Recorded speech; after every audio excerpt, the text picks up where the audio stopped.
Bismillahirrahmanirrahim. Assalamualaikum warahmatullahi wabarakatuh. Kembali lagi di channel saya. Kali ini saya akan membahas tentang permainan tradisional yang menggunakan alat, yaitu dende-dende.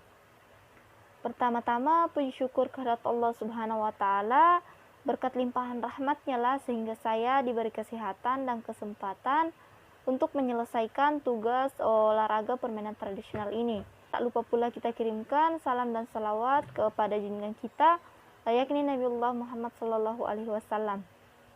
Serta saya ucapkan terima kasih kepada dosen pembimbing saya, yakni Bapak Muhammad Asri, SPD MPD. Kepada Bapak saya ucapkan terima kasih.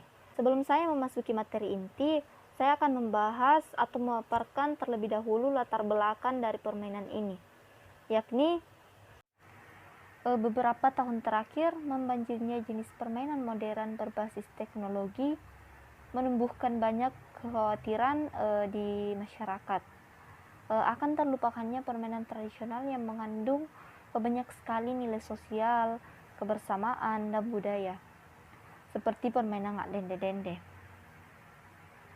Permainan berbasis teknologi banyak mengakibatkan dampak negatif. Salah satunya mengisolasi anak dari ruang sosialnya karena banyak dimainkan secara individu.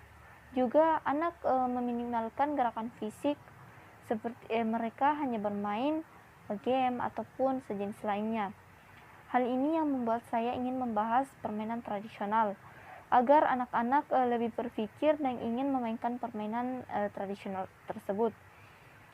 Pada kali ini saya akan membahas tentang apa itu permainan dende-dende, yang kedua bagaimana cara memainkannya, dan yang ketiga apa saja yang dapat diambil setelah memainkan permainan dende-dende ini.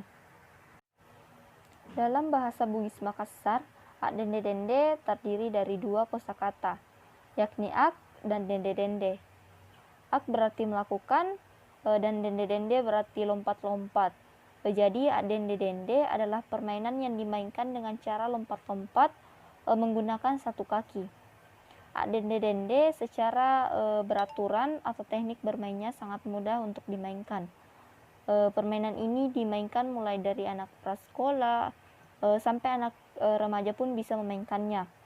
Permainan ini dapat dimainkan di pelantaran tanah, semen ataupun aspal, yang di atasnya ditarik garis secara teratur.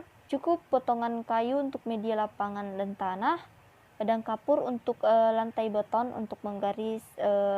Bentuk dari garis yang dipakai yaitu di bagian teratas yang disebut kepala dibuat garis berbentuk setengah lingkaran. Di bawahnya berturut-turut adalah bujur sangkar. Jumlah bujur sangkar sendiri terbanyak adalah 2 dan terkecil adalah 1. Membentuk seolah-olah anatomi tubuh manusia dengan leher, tubuh, dan kaki. Permainan ini mensyaratkan lebih dari satu orang karena adanya kompetisi di dalamnya. Masing-masing anak wajib memiliki satu benda atau batu kecil sebagai pelontar. Secara otomatis mengambil gilirannya masing-masing. Dan cara bermainnya pun cukup sederhana. Setiap anak melompat dengan satu kaki menjejak ke masing-masing kotak, mulai dari kotak pertama, dari kaki sampai ke kepala. Bidang yang tak boleh diinjak adalah bidang yang berisi batu pelontar, baik itu batu pelontar dari diri sendiri maupun batu dari lawan. Setiap satu putaran permainan, batu dilontarkan ke bidang yang lebih atas hingga mencapai kepala. Pemain dianggap melakukan kesalahan jika menginjak garis ataupun gagal melempar batu kepada kotak, atau gagal menjejak dengan satu kaki. Jika kesalahan terjadi, pemain berikutnya mengambil giliran untuk bermain.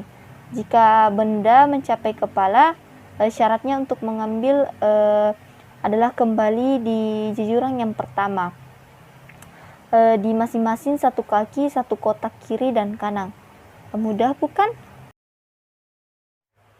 Kemudian manfaatnya itu permainan dende-dende termasuk dalam kategori bermain fisik dan bermain aktivitas. kategori bermain yang mengacu pada kemampuan fisik.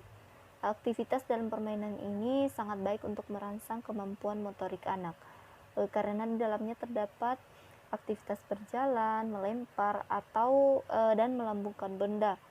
Pada permainan tersebut terdapat kegiatan berjalan dengan satu kaki untuk melewati rintangan. Permainan ini sangat bermanfaat untuk menyeimbangkan, melatih keseimbangan tubuh dan otak anak, dan untuk membuat anak lebih fokus. Sekian pemaparan materi dan contoh yang dapat saya berikan. Wabillahi taufiq wal hidayah. Wassalamualaikum warahmatullahi wabarakatuh.